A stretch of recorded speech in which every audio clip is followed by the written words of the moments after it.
Hello दोस्तों, welcome back my YouTube channel. मेरा नाम है गौतम, आप देख रहे हो गौतम मीना ब्लॉग। और दोस्तों कैसे हो आप? आई होप आप अच्छे ही होंगे दोस्तों। और क्या होता है कि अभी टोडाबी में पंचायत है पदमपुरा गांव में, तो अभी मैं पंचायत की वीडियो डाल रहा हूं, तो आप वीडियो देखो पूरी। और पटेल जी ऊनू व आदरणीय सभी मंचासीन समाज बंधुओं, आप सभी के श्री चरणों में इस दास का निवेदन है। इस मीटिंग का आयोजन सिर्फ और सिर्फ इसलिए रखा जा रहा, इस महापंचायत में किसी भी प्रकार के विवादित मुद्दे मंच के माध्यम से नहीं सुने जाएंगे। आपस का कोई भी मनमुटाव है, कोई भी विघटन है, वो यहाँ पर कतई स्वीकार नहीं है। यहाँ समाज में जितनी भी व्याप्त कुरीतियां हैं उन पर विस्तार से चर्चा करें। और कुछ बिंदु ऐसे भी हैं जहां पर हो सकता है समाज से जल्दबाजी में कुछ 19-20 हुआ हो, उसमें यदि यथोचित बदलाव की आवश्यकता है तो सिर्फ और सिर्फ समाज गंगा कर सकती है, जो बड़ा रूप है।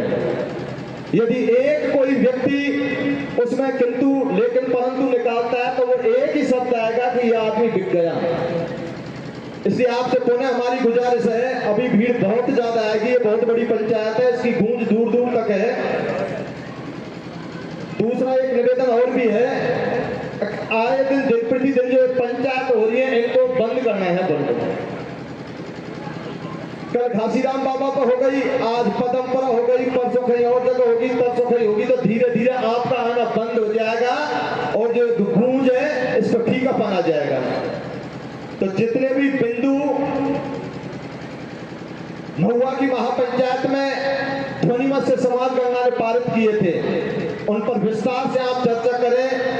यदि कोई बिंदु और कमी रह गई है तो उसको प्रकाश डालें, वो जोड़ने लायक होगा तो सदन और समाज गंगा जोड़ सकती है।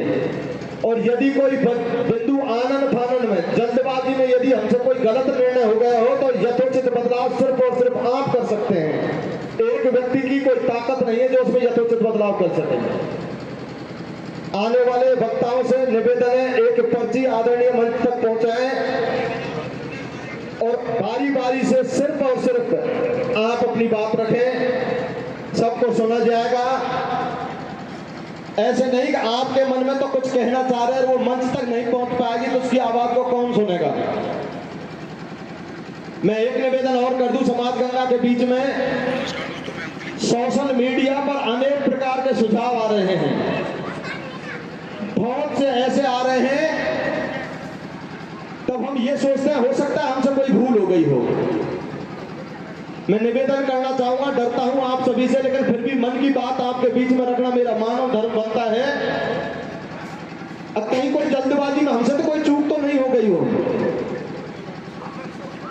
अभी राजा भैया रानौली जी ने अपने विचार रखे कि जन्मदिन मनाना जरूरी है, लेकिन छोटे रूप में मनाना जरूरी है, लेकिन समाज गंगा इस पर रोक लगा चुकी है।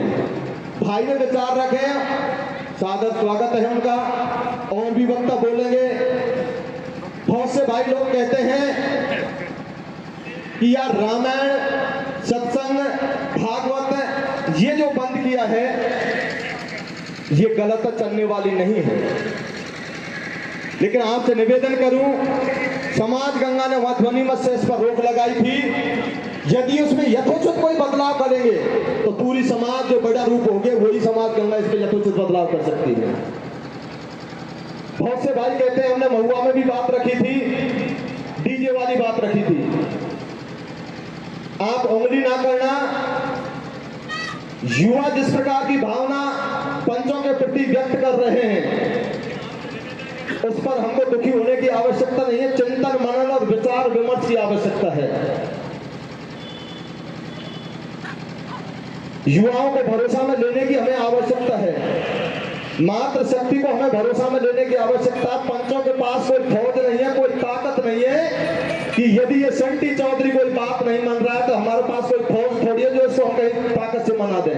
नहीं, हमको उनसे निवेदन करना पड़ेगा, आपको समझाना पड़ेगा, आपको सुनने के लिए मजबूर होना पड़ेगा समाज की मान मर्यादा के लिए। मैं ज्यादा नहीं बोल करके सभी वक्ताओं के श्री चरणों में एक ही निवेदन करूंगा, कोई भी विवादित मुद्दा यहाँ पर स्वीकार नहीं किया जाएगा। और एक निवेदन और कर दें, भाई प्रताप सिंह जी या भाई नार सिंह जी, जो जितने भी यहाँ के आयोजक हैं, उनसे हमारी निवेदन है, इस पंचायत के ऊपर तक ही लगा करके पूरा हिंदुस्तान नजर कर रहा है, लेकिन लाइव टेलीकास्ट की व्यवस्था नहीं की है। क्योंकि यदि यहाँ पर हम कुछ बदलाव करें या कोई पॉइंट जोड़ेगा तो पब्लिक को पता ही नहीं है। बहुत से लोग कहते हैं यार वहां तो फलाना गांव में लगन टीका जा रहा है, लेकिन पंचो एक निवेदन करूं, कोई यूं क्यों न कहने अगर सिकरौदा में दिन में ही तो बारात आई, दिन में लाड़ी बिदा कर दी, यहाँ बारह में तो ताड़ी बजा सको तुम थोड़ी सी। ये बात यदि अच्छी लगी हुए तो उदाहरण तो वो भी दे सकते, ये तो कह सकते कि यार मनीराम ने गलती कर दी, लेकिन यूं कौन कह रहा है कि रामनिवास चौधरी ने कुछ अच्छा किया। अतः आने वाले वक्ताओं की पर्ची लें आदरणीय महेश जी और अपने विचार रखें। सम्मान सभी को सादर आमंत्रित करना, ऐसा ना हो कि हमको बोलने का मौका नहीं मिला, अपनी बात रखें। बहुत बहुत धन्यवाद भाई साहब। जैसा कि आपके सामने भाई मनीराम जी खेड़ी ने विस्तार से सारी बातों को रखा। देखिए सज्जनों, जो भी वक्ता अपनी बात रखना चाहता है, अपने विचार रखना चाहता है, उनसे निवेदन है मंच के माध्यम से अपना नाम मंच पर पहुंचाएं। मंच से आपके नाम की उद्घोषणा होगी और अपने विचार रखें। जैसा कि मेरे से पूर्व वक्ता ने आपके सामने रखी बात, जो भी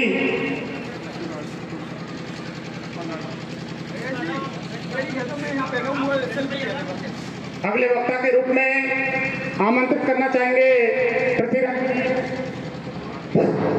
पृथ्वीराज जी, पूर्व सरपंच साहब, आप आए और इस कुरीति निवारण महापंचायत में जो बिंदु पास हुए थे मेन भगवान ठेकड़ा पर, उन नियमों को किस तरीके से हम समाज में लागू कर सकें, इस पर आपको बोलना है। माननीय आप आए और अपने विचार रखें। आप वहाँ खड़े हो ना, वहाँ से दो आ जाएंगे से।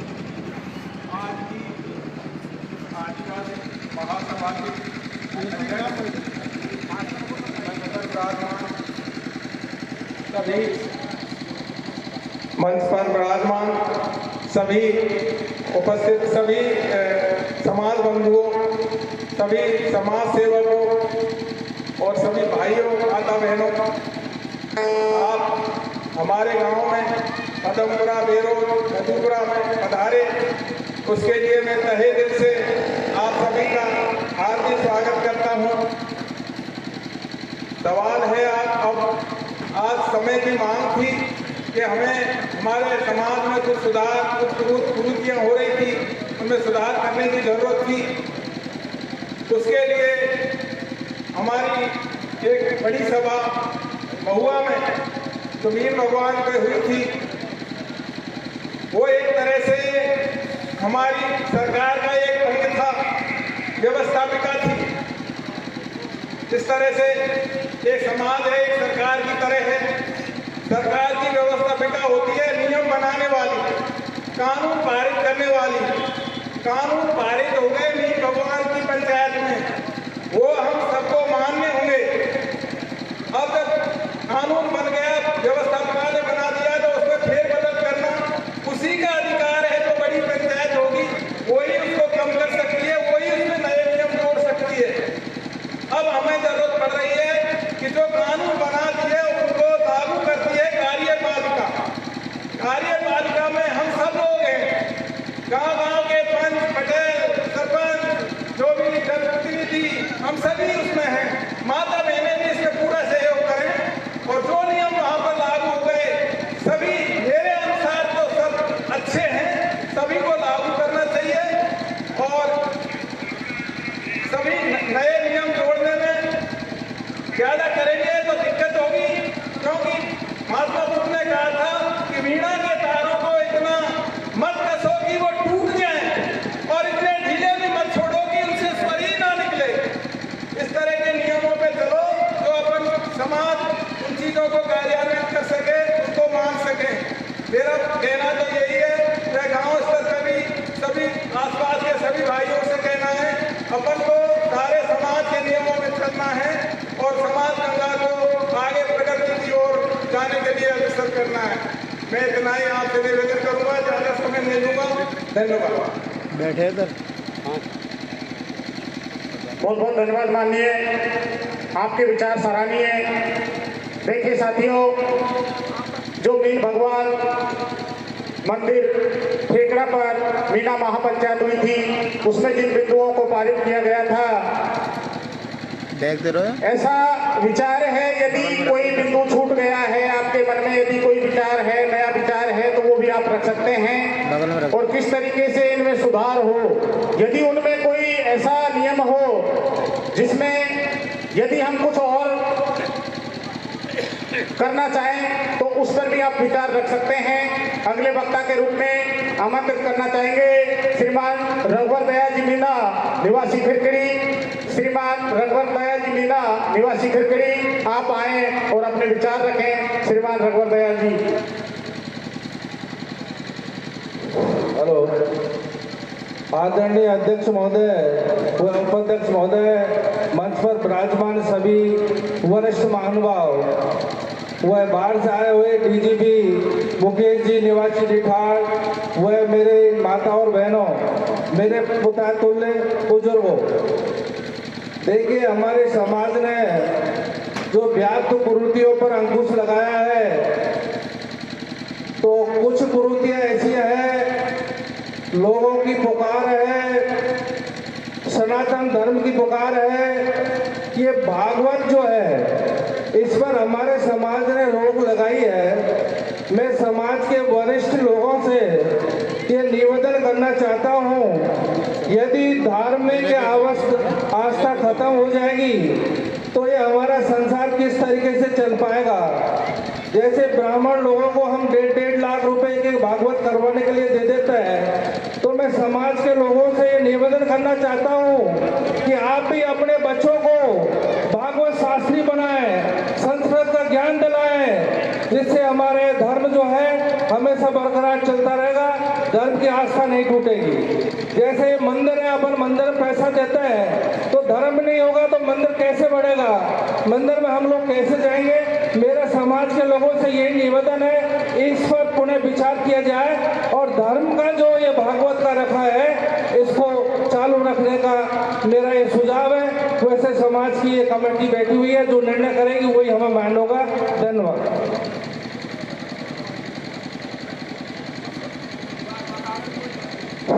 हेलो, बहुत बहुत धन्यवाद माननीय। देखिए साथियों, अभी जो वक्ता आए उन्होंने धार्मिक आयोजन के ऊपर बोला। मैं ये निवेदन कर देना चाहता हूँ, धार्मिक आयोजन बंद नहीं है, केवल फिजूल खर्ची जो होती है उस पर प्रतिबंध लगाया गया था। ऐसी कोई समाज की भावना नहीं है कि धार्मिक आयोजनों को पूर्ण रूप से बंद कर दिया जाए। जो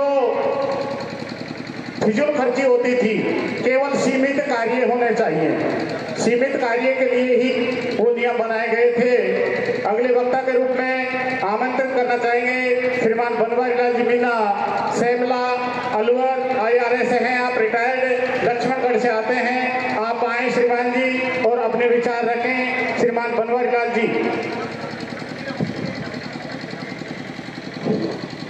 अध्यक्ष महोदय, सम्मानित कमेटी और दूर दराज के पदाधिकारी, समाज के युवा। हेलो, कुछ देर पहले मेरे साथ रघुवर जी ने बोला था कि रामायण सप्ताह भागवत पर रोक नहीं लगाया गया है, क्योंकि मैंने भी देखा है, मैं सुना है 5 दिन से जो भगवान मीटिंग हुई थी, उसके बाद में समाज में जगह जगह बैठा सब लोगों ने यही कहा है कि ये धार्मिक भावनाओं को ठेस पहुंच रही है। इसमें संविधान में भी हमारे धर्म को महत्व दिया गया है, इसलिए इसको तो सुचारू रूप से चालू रहे, क्योंकि कथा भागवत बहुत कम लोग कर पाते हैं, जिसके नसीब में तो वही कर पाता है। इतने लोग बैठे हैं, इनमें से मैं सोचता हूँ कुछ ही लोगों के नसीब में कथा भागवत होती है, इसलिए इसको चालू रखें तो शायद मेरे विचार से सही रहेगा। दूसरा पॉइंट, जो आपने लगन का रखा है उसमें 11 आदमी जाएंगे। मैं आपकी पूरी बात से पूर्ण रूप से सहमत हूँ, लेकिन मैंने देखा है काफ़ी परिवार को बहुत बड़ा होता है, 10 भाई होते हैं, 10 बच्चे होते हैं, उनमें से किसको लेके जाएंगे आने में, इस पे आप विचार करें। तो कम से कम शायद मेरे विचार से 21 आदमी हो तो अच्छा रहेगा।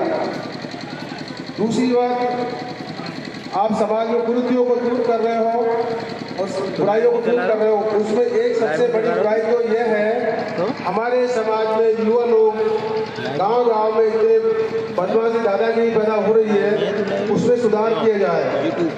उसमें सुधार का सबसे छोटा फार्मूला तरीका यही है कि अपन पूरे समाज को सुधारने जा रहे हैं, वो लाखों लोग सुधारने जा रहे हैं। उससे बढ़िया तरीका ये है, अब आप अपने परिवार में 4-5 लोग होते हैं, उनको सुधार लोगों तो अपना समाज एक स्वतः ही सुधर जाएगा। इसलिए सबसे निवेदन है, अपने परिवार को सुधारें, अपने बच्चों को सुधारें, तो उससे पूरा समाज में सुधार आ जाएगा। और धन्यवाद, थैंक यू। बहुत बहुत धन्यवाद। माननीय, आपने एक बहुत अच्छी बात कही, यदि व्यक्ति स्वयं सुधरेगा तो संसार सुधरेगा। मैं खुद सही हूँ तो मेरे लिए पूरा संसार सही है। मैं करूँगा तो मेरा घर सुधरेगा, मेरा परिवार सुधरेगा, मेरा पड़ोसी सुधरेगा, पड़ोसी सुधरेगा तो मेरा गांव सुधरेगा, गांव सुधरेगा तो मेरे आसपास के गांव सुधरेंगे। इस तरीके से सुधार की जो प्रक्रिया है वो सतत चलती रहेगी। जैसा कि आपने धार्मिक आयोजनों पर बोला, पूर्व में बोल चुके हैं, इसके बारे में पूर्ण रूप से प्रतिबंध नहीं है। अगले वक्ता के रूप में श्रीमान बलराम जी मोरेर आप आए और अपने विचार व्यक्त करें। श्रीमान बलराम जी मोरेर।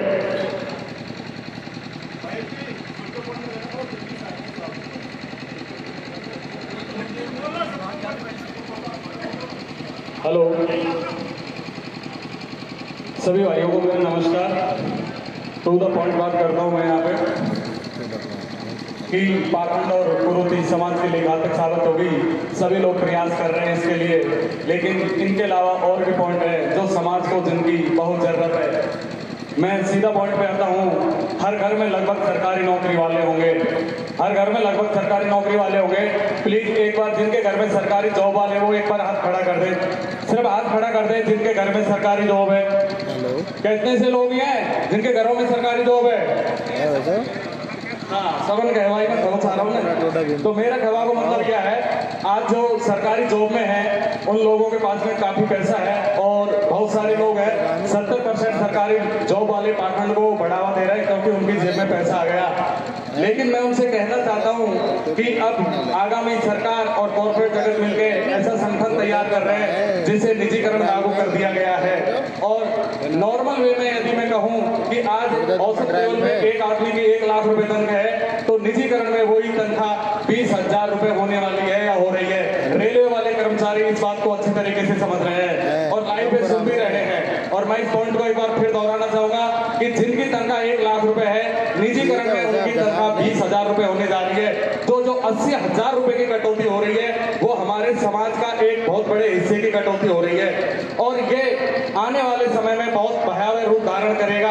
ये जो 80,000 की पर मंथ कटौती हो रही है एक गांव से, तो एग्जाम्पल के लिए एक गांव में 20 नौकरी करते हैं तो 20 लाख रुपए एक गांव में तनख्वाह आती है, लेकिन निजीकरण में उसी गांव में सिर्फ 4 लाख रुपए तनख्वाह आएगी और जो 16 लाख रुपए की कटौती हो रही है वो कॉर्पोरेट जगत के ठेकेदार के पास जाएगी। एक गांव से 16 लाख रुपए की कटौती कॉर्पोरेट जगत के ठेकेदार के पास जाएगी। जब वो उसके पास अकूत पैसा हो जाएगा, उसी पैसे को लेके वो सरकार के पास जाता है। सरकार चाहे कोई भी हो, कांग्रेस हो या बीजेपी हो, उस 16 लाख के हिसाब अकूत संपत्ति लेके जाएगा और वो कहेंगे कि हम निवेश करना चाहते हैं। तो अगर निवेश में क्या करे, हमें फलाने हाईवे पे 4,000 बीघा जमीन चाहिए। पहले हमारी नौकरियों में कटौती करी, फिर उसी पैसे से जमा करके सरकार के पास गए और उसी पैसे से हमारे किसानों की जमीन खरीद ली। तो धीरे धीरे ये सिस्टम हमारे समाज के लिए बहुत बड़ा घातक साबित होगा और समाज इसे मूक दर्शक बना हुआ है। कोई भी आदमी किसी भी पॉइंट को लेके कहीं नहीं कहता, सिर्फ पाखंड और भंडारे की बात करते हैं, जबकि हमारे आने वाली पीढ़ियों की जल जंगल जमीन, उनकी शिक्षा और उनके छिपते हुए सरकारी जॉब के बारे में किसी को चिंता नहीं है। यदि समाज का इतना बड़ा आय का हिस्सा बंद कर दिया जाएगा तो हमारी आने वाली पीढ़ियों का क्या होगा। इस मंच के माध्यम से मैं ये भी कहना चाहता हूँ कि जेल में पैसा तो आपने पाखंड को बढ़ावा दे दिया, आपकी आने वाली पीढ़ियों को जब 20,000 की तनख्वाह मिलेगी तो उनके पेट नहीं भरे जाएंगे, तो तुम कैसे इस पाखंड को बढ़ावा दे दोगे। तो बहुत सारे पॉइंट है यहाँ पे नोट करने के लिए, मैं बहुत ही शॉर्ट में बात रखना चाहूंगा और अध्यक्ष महोदय से ये भी कहना चाहूंगा कि आज जो सरकारी नौकरी वाले हैं, अधिकतर 90% लोग वो ही है जो सरकारी तनख्वाह से अपने त्योहार खुशी से मना रहे हैं, उसी से कार खरीद रहे हैं, 4 मंजिल के मकान बना रहे हैं, घरों में एसी लगा रहे हैं। तो क्या तुम्हारी आने वाली पीढ़ी 20,000 की तनख्वाह में मकान बना पाएगी, कार खरीद पाएगी, वो 50 लाख रुपए का लोन ले पाएगी? वो बिल्कुल भी नहीं ले पाएगी और आने वाली पीढ़ी गुलामी की ओर धकेली जा रही है। वहीं मैं कहता हूँ कि समाज की आय को पूरी तरीके से कम करके जो रिटायरमेंट पे जो लोग बैठे हुए हैं वो कह रहे हैं कि हमारे तो 3 करोड़ रुपए मिलेंगे, 4 करोड़ रुपए मिलेंगे, हम तो हमारी आने वाली पीढ़ियों को बिजनेस करवा देंगे। ये बात मैं मानता हूँ, लेकिन पॉइंट टू द अगला देखता हूँ कि आज आपकी 1 लाख रुपए की तनख्वाह है तो आपने मॉड्यूलर किचन बनवा दी, आपने है ना 2 कमरे के बराबर का बाथरूम बनवा दिया, 4 फीट को मिला के बाउंड्री करके ना अपना आलीशान फार्म हाउस बना दिया। तो अगले पॉइंट पे आओगे, आपकी आने वाली पीढ़ी जब 20,000 की तनख्वाह करेगी तो क्या आपके मकान को मेंटेनेंस कर पाएगी, क्या आपकी कार में वो पेट्रोल भरवा पाएगी? कुछ भी नहीं करवा पाएगी। और इस चीज को आपकी आंखों के सामने बदलते हुए देखा जा रहा है, लेकिन हम खामोश है। तो इसके माध्यम से मैं अध्यक्ष महोदय से कहना चाहूंगा कि मेरे पॉइंटों को नोट करें और अगली कोई भी महापंचायत हो उनमें इन पॉइंटों को भी साथ में रखे जाए कि समाज की एक बहुत बड़ी आय पे कॉर्पोरेट जगत का कब्जा होने जा रहा है। सरकार कोई भी हो, मेरा यहाँ से उद्देश्य है किसी भी सरकार को, किसी भी नेता को, किसी भी पार्टी को टारगेट करने का उद्देश्य नहीं है।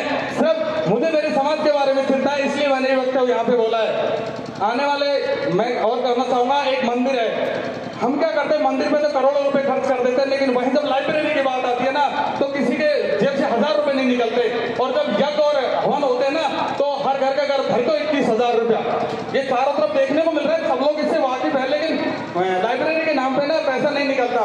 तो यहाँ पे मैं ये कहना चाहूंगा कि एक गाँव में पहले एक मंदिर हुआ करता था ठाकुर जी का, उसमें पुजारी भी रहता था, अपना परिवार भी पालता था, गाँव से नाच भी लेता था और अपने बच्चे पैदा भी मंदिर में ही करता था। मेरे गाँव में भी 2 मंदिर है, मैं अपने गाँव की घटना बता रहा हूँ।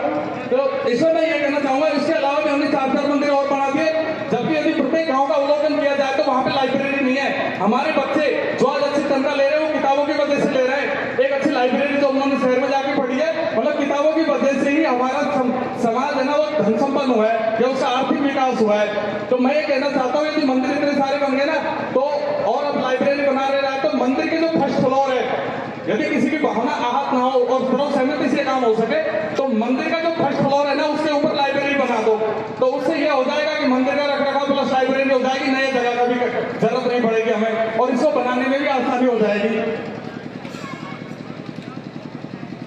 अगला पॉइंट ये आ रहा है कि आजकल नचनियों के बारे में बहुत ज्यादा मैटर चल रहा है, हमारी बेटियां और नचनियां, इस बारे में मैं ये कहना चाहता हूं कि जैसे हमारी बेटी 9वीं 10वीं क्लास में पढ़ने लग जाती है, अपने मम्मी पापा के साथ में रील बनाने लग जाते हैं और माँ बाप उसे नाचता हुआ देख के बहुत खुश हो जाते हैं कि हमारी बेटी नाच रही है। वही बेटी जब हम 15-16 साल के होती है, 20 साल के होती है, उसी बेटी की हम शादी करते हैं तो आजकल क्या होता है, दूल्हा और दुल्हन एक ही स्टेज पे नाचते हैं, तो वो लड़की वहां अच्छे से नाच लेती है ना, तो लोग कहते हैं दूल्हे से भाई साहब तो बहू लेके आ रहा है, नचनिया लेके आ रहा है। तो वो तो समाज का ही दोष है ना, समाज उसे बचपन से यदि नाचना सिखा रहा है तो लड़की तो नाचना सीखेगी ना।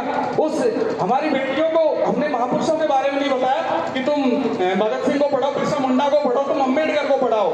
हमारी बेटी को हम 9वीं 10वीं होते हैं ना सोमवार का व्रत करना सिखा देते हैं, जबकि उनको जो शिक्षा देने का अधिकार संविधान ने दिया है और अम्बेडकर साहब का जो हिंदू कोड बिल है उन्होंने उनको सारी सुविधाएं दी हैं। आज जो महिलाएं पाखंड में घुसी हुई है उनसे मैं इस मन से ये कहना चाहता हूँ कि यदि तुम सरकारी जॉब में होती हो, तुम्हें 6 महीने की मैटरनिटी लीव भी मिलती है, वो सिर्फ संविधान देता है, कोई धर्म नहीं देता। धर्म के हिसाब से तो तुम्हें पढ़ने का भी हक नहीं था। दूसरी बात मैं ये कहना चाहूंगा, सरकार चाहे कोई भी हो, चाहे 5 किलो राशन दे, 10 किलो राशन दे, मैं हमारे किसान कबीले से ये कहना चाहता हूँ कि 5 किलो राशन तो हम हर महीने अपने मंदिरों में पंडित पुजारियों को दान करते थे, हमें 5 किलो राशन लेने की क्या जरूरत है। लेकिन नौबत यहाँ आएगी जब हमारी सरकारी नौकरी भी चली जाएगी और कॉर्पोरेट जगत जब हमारी जमीन भी खरीद लेगा तो वाकई में हमारे तो 5 किलो राशन की जरूरत पड़ेगी, हमारे पास तो आय के स्रोत ही बंद हो जाएंगे। तो इसलिए मैं कहना चाह रहा हूँ इस चीज को थोड़ा सा समझो और वक्त रहते अपनी कलम चलाओ, ताकि तुम्हारे हक अधिकारों के लिए, तुम्हारी आने वाली पीढ़ियों के जमीन के लिए तुम्हें लक्ष्य चलाने नहीं पड़ेंगे। आगामी में एक लास्ट पॉइंट कह रहा हूँ, 26 जनवरी का महत्व अधिकतर लोग इस चीज को नहीं जानते कि 26 जनवरी इतना तो है कि देश में संविधान लागू हुआ था इस दिन से, लेकिन उस संविधान के पीछे जो आपका इतना बड़ा विकास हुआ उसको नहीं पता। 26 जनवरी आज भी हमारे गांव में सिर्फ 2 लड्डुओं के नाम से जानी जाती है और कुछ लड़कियां नाच गाने का प्रोग्राम कर जाती है, कॉमेडी हो जाती है, इसलिए 26 जनवरी को जाना जाता है। मैं यहाँ पे सब लोगों से कहना चाहता हूँ कि 26 जनवरी हमारे लिए महापर्व है, 26 जनवरी ही हमारे लिए स्वर्ग है, क्योंकि इसी दिन से हमें हमारे हित और अधिकार मिलना शुरू हुआ था। इन हित और अधिकारों की वजह से हमें पढ़ने लिखने का हक मिला और उसके बाद हमें सरकारी नौकरियों में हिस्सा मिला और उन हिस्से से हमारे समाज को बहुत बड़ी आय हुई। और आज गांव में जो भी 2 मंजिल के मकान है, 3 मंजिल के मकान है, 4 मंजिल के मकान है, 200 जयपुर में प्लॉट है, 4 गाड़ियां हैं, वो सिर्फ संविधान के मिले हित और अधिकारों से संभव हुआ था। इसलिए मैं सभी से कहना चाहता हूं कि ये संविधान को कोई भी पार्टी ना बदल सके और हमेशा हमारा संविधान जिंदा रहे। जय संविधान।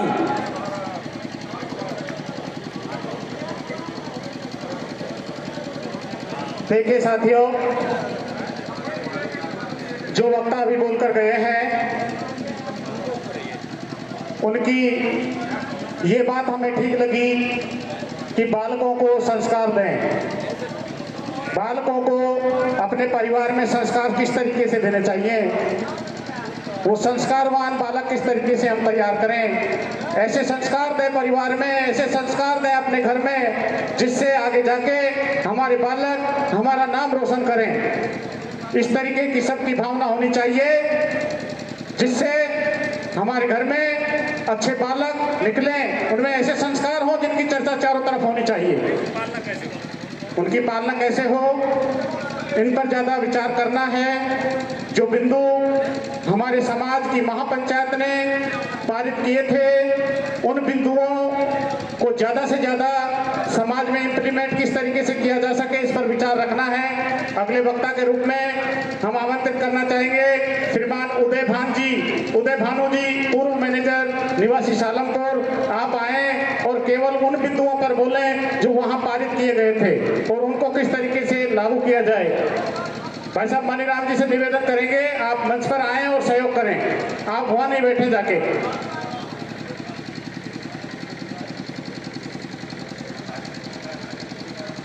समाज के पधारे सभी गणमान्य मेरे भाइयों का मैं अंतर्मन से हार्दिक स्वागत करता हूं, सभी मंच पे और मंच से जो भी यहाँ भी हैं। जैसा कि 5 फरवरी को मीन भगवान वेंकटा सरला जी के बीच में समाज की सभा का आयोजन हुआ था, समाज की कुरीतियों को दूर करने के लिए। तो भाई मनीराम जी ने अभी बताया था कि हमें जल्दबाजी में त्रुटिवश कोई गलत कुछ हो गया, उस सुधार के रूप में यहाँ मीटिंग का आयोजन किया गया है। भाई महेश जी ने भी अभी बताया कि बच्चों में, युवा पीढ़ी में नए संस्कार कैसे डाले जाएं, वो भी इस मंच के माध्यम से समाज में विचार व्यक्त किए जाएं। तो इन चीज़ों पर मैं अपने विचार व्यक्त करूँगा और इनको समाज अच्छी तरह, ये मेरे विचार हैं, मेरे विचार व्यक्त करने की अभिव्यक्ति के हो सकता है आप मेरे विचारों से कुछ भाई सहमत न हो, लेकिन ये समाज सुधार के लिए मैं एक अच्छे विचार आपके सामने रख रहा हूँ और इन पर अमल किया गया। बात यह है कि उस दिन 13वें पॉइंट पे जो भक्ति, पाठ पूजा और यज्ञ हवन, इन पर जो रोक लगाने की बात कही थी, मैं 4-5 दिन से जमीनी स्तर पर गाँव में उतरा हूँ। 50% लोगों में इसका रिएक्शन बहुत बेहूदी से जा रहा है कि ये गलत कर दिया। तो इसको बिल्कुल ही जो श्रद्धा भाव से, भक्ति भाव से जो भाई भक्ति करेगा वो भक्ति चलेगी। हम मीन भगवान के अवतार हैं, विष्णु भगवान के प्रथम अवतार, मत्स्य अवतार के हम वंशज हैं। इतनी पीढ़ी से हमारी उत्पत्ति हुई है और रामायण में हम निषाद के वंशज हैं जो आदिवासी थे और जो भगवान राम के भक्त थे, और हम उस भक्ति से ही हट जाएंगे तो हमारे बच्चे, हमारा परिवार, इसका सब ऑटोमेटिकली पतन होता चला जाएगा। भक्ति भाव से बच्चों में अच्छे संस्कार आएंगे, राम के आदर्श पे, रामायण के आदर्श पे चलेंगे, उससे अच्छे संस्कार आएंगे। गीता के श्लोकों को अपने जीवन में ढाल कर चलेंगे, उससे अच्छे संस्कार आएंगे। भगवान ने हमें जन्म दिया है, भरण पोषण कर रहा है, हमें मारेगा भी वही, और हम उसी को भूल जाएंगे तो हम क्या पहले औरंगजेब की तरह मीणा मेव बदल गए थे, उस तरह बदलने का समय थोड़ी नहीं है। ये तो अपनी एक क्षत्रियता, कट्टरता, भगवान की भक्ति, अपने अच्छे तपस्या पैदा हुए और आज भी हो रहे हैं। अपने बराबर मीणा समाज के बराबर का कुछ भगत कहीं हुए ही नहीं, और हम उस मुख्य विचारधारा से यदि हट जाते हैं तो हमारा समाज ऑटोमेटिकली पतन की ओर चला जाएगा। क्योंकि वहाँ मीन भगवान के कुछ लोग बाहर से इस तरीके से प्रवेश कर गए थे जिनका यही पता नहीं था ये मीना समाज से है कि नहीं, और वो मीन भगवान के बैनर पर जो पोस्टर लग रहा था उसका भी इतराज कर रहे थे, मीन भगवान के मंदिर की रेलिंग का भी इतराज कर रहे थे, और वो इस तरीके की भाषा का प्रयोग कर रहे थे कि पता नहीं वो कहाँ से कोई फंड लेके आए क्या है। उनको समाज के कुरीतियों से कोई मतलब नहीं था, उनको मतलब इनसे था कि किस तरीके से मीणाओं में दो बाढ़ की दी जाए, एक को नास्तिक बना दिया जाए, आस्तिक बना दिया जाए, फिर मीणाओं की यूनिटी कमजोर हो जाएगी, इनकी संस्कृति में चोट पहुंचाई जाए। तो मीणा मैं सब समाज से कह रहा हूँ, सावधान रहे ऐसे लोगों से, इनके चक्कर में आए। जैसी अपनी सांस्कृतिक धार्मिक परंपरा चली आ रही है भगवान के प्रति, और उनका पालन करते हुए चले, इसमें कोई रोक नहीं है बिल्कुल ही। इनका एक विस्तारित रूप में रोक है, बेउद्देश्य से नाम बड़ा करने के लिए कोई बड़ा रूप करता है तो वो जरूर एक सभ्यता की बात है, लेकिन जो सभ्यता भक्ति बात है जो भी कर रहा है उसका अमल करें। और मैं समाज के सभी भाइयों को धन्यवाद देना चाहता हूँ कि मेरे विचारों से सभी सहमत हों और बदल। धन्यवाद। देखिए साथियों, जो वक्ता अभी बोलकर गए हैं, धार्मिक कार्यक्रमों पर पूर्णतः पाबंदी नहीं है, इनके वृहद रूप पर पाबंदी है, इनका जो फिजूल खर्च होता है उन पर पाबंदी है। मंच के माध्यम से कई बार ये अवगत करवा दिया गया है। अगले वक्ता के रूप में हम आमंत्रित करना चाहेंगे श्रीमान श्यामलाल जी मीना, पूर्व मजिस्ट्रेट निवासी टोडा भीम। माननीय आप आए और अपने विचार रखें। श्रीमान श्यामलाल जी मीना, पूर्व मजिस्ट्रेट निवासी टोडा भीम।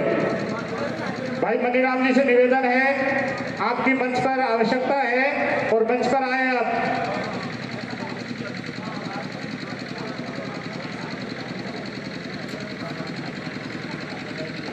जो सज्जन साइड में खड़े हैं या बैठे हैं उनसे निवेदन है, सामने काफी जगह है, कृपया सामने जाकर बैठे हैं। जो साइड में खड़े हुए सज्जन हैं ये खड़े हैं, इनसे निवेदन है कृपया आप सामने आकर बैठे हैं। अगले वक्ता के रूप में माननीय श्यामलाल जी, पूर्व मजिस्ट्रेट निवासी टोडा भीम, यदि मंच के माध्यम से हमारी आवाज सुन रहे हैं तो अविलंब आए। माननीय श्यामलाल जी, आप ज़्यादा से ज़्यादा शेयर करें। मीना महासभा की महापंचायत आज पदमपुरा में, जी हाँ, टोडा भीम के पदमपुरा में मीना समाज की महापंचायत का आयोजन किया गया है और इसकी लाइव कवरेज मैं आपको दिखा रहा हूँ। तो वीडियो को आप एक बार ज़्यादा से ज़्यादा शेयर कर दें। जो भी भाई देख रहे हैं, मीना समाज की महापंचायत पदमपुरा से लाइव कवरेज के लिए आप मुझे अच्छी लगे तो वीडियो को लाइक और चैनल को सब्सक्राइब कर देना।